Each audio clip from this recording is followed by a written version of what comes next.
V-Guard presents कौन जीत रहा है, को पावर्ड बाय सेंसोडाइन एंड विमल। बोलो जुबां केसरी। देश भर में चुनाव प्रचार समाप्त हो चुका है। चुनाव प्रचार के दौरान एक दूसरे पर बयानों के खूब तीर चले, लेकिन अब ईवीएम पर प्रहार होने लगा है। दरअसल बिहार में नीतीश कार्तिकेयन नाम का एक व्यक्ति, जो खुद को राजद के आईटी सेल का प्रमुख और लालूवादी बता रहा है, उसने सोशल मीडिया पर एक पोस्ट कर राजभवन पर बेहद गंभीर आरोप लगाया है। उसने लिखा है कि राजभवन में ईवीएम हैकर्स रुके हुए हैं। नीतीश कार्तिकेयन ने पोस्ट किया है कि केंद्र के इशारों पर बिहार के राजभवन पटना में 2 ईवीएम हैकर्स को रुकवाया गया है। चर्चा है कि 2 संदिग्ध व्यक्ति, जिसका नाम पी कश्यप और डॉक्टर एम.के. भाई है, ये दोनों व्यक्ति राजभवन में ठहरे हुए हैं। बिहार के मुख्यमंत्री ही यहाँ के गृह मंत्री हैं। अब ऐसे में नीतीश कुमार को भी जवाब देना चाहिए कि राजभवन में ये दोनों व्यक्ति किस हैसियत से ठहरे हुए हैं। क्या ये कोई आईएएस हैं या किसी विभाग के अधिकारी हैं? इसका जवाब मुख्यमंत्री देंगे या फिर चुनाव आयोग देगा। सूचना ये भी है कि ये दोनों व्यक्ति ईवीएम मशीनों की हैकिंग के विशेषज्ञ हैं। 1 जून को पटना के नज़दीक 3 लोकसभा क्षेत्र पाटलिपुत्रा, पटना साहिब और नालंदा लोकसभा में वोटिंग होनी है। ऐसे में कैसे कोई संदिग्ध व्यक्ति राजभवन में ठहर सकता है? नीतीश कार्तिकेयन के इसी पोस्ट के बाद राजभवन बेहद नाराज है और राज्यपाल की ओर से उनके प्रधान सचिव ने ईओयू को एक पत्र लिखा है। पत्र में कहा गया है कि इस पोस्ट में जो बातें हैं वो असत्य हैं, तथ्यहीन हैं और भ्रामक हैं। यह केंद्र और राज्य सरकार के साथ साथ बिहार के राजभवन को भी बदनाम करने की नीयत से लिखी गई है।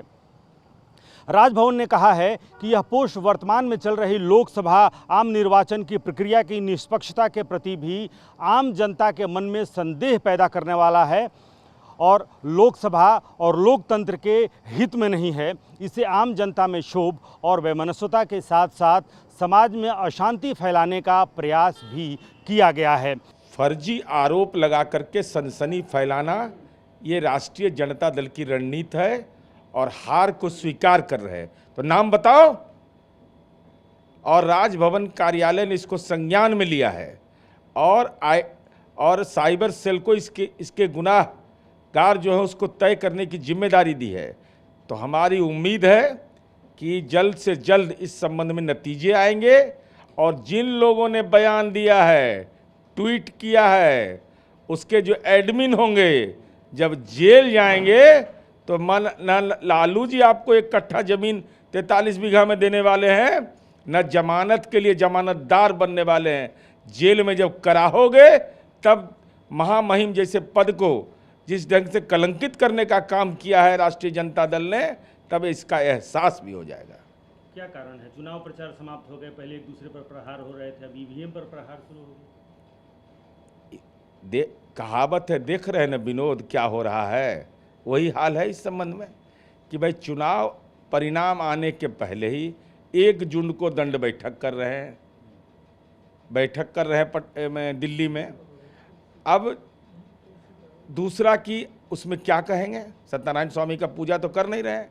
वहाँ कहेंगे कि ईवीएम में गड़बड़ी है, चुनाव आयोग में गड़बड़ी है, पारदर्शिता का अभाव है।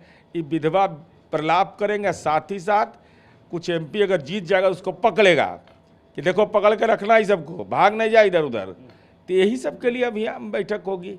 इसलिए प्रथम दृष्टया हार स्वीकार कर लिया और हालात ये है इंडी गठबंधन के घटक दलों का कि अगर मिठाई का ऑर्डर बनाने का दे रहे हैं तो जो ऑर्डर ले रहा है वो कह रहा है फुल पेमेंट दीजिए, उसके बाद तो आप फरारे हो जाइएगा। राजभवन से पत्र आने के बाद ईओयू ने इस मामले की जांच भी शुरू कर दी है। हालांकि ईओयू की ओर से अब तक कोई अधिकृत बयान जारी नहीं किया गया है, लेकिन जांच एजेंसियों ने और उनके सूत्रों से यह पता चला है कि साइबर सेल को यह मामला सौंप दिया गया है और इस मामले में एफआईआर भी दर्ज कर लिया गया है। कैमरामैन कुणाल के साथ रूपेश कुमार, TV9 भारतवर्ष, पटना। वी-गार्ड प्रेजेंट्स कौन जीत रहा है, को पावर्ड बाय सेंसोडाइन एंड विमल। बोलो जुबां केसरी।